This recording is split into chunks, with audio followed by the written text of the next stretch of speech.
In this code snippet, we're looking at the netlify.toml configuration file for a Next.js 14 application.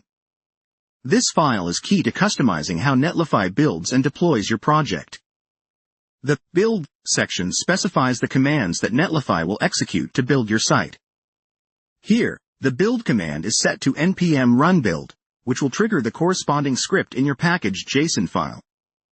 Moving on to the publish attribute, it is set to out, which is the directory where Next.js will output the static files after running the next export command.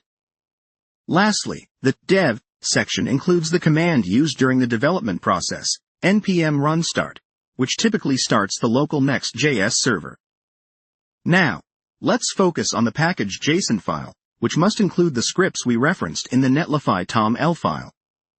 Within the scripts object, the build script is defined to do two things: next build, which compiles the application complete with optimizations, and next export, which exports the app to static HTML, making it ready for Netlify to serve it as a static site.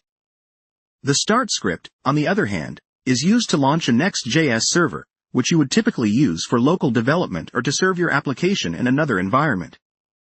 Together, these scripts in package.json and settings in netlify.toml prepare your Next.js application for deployment and hosting on Netlify.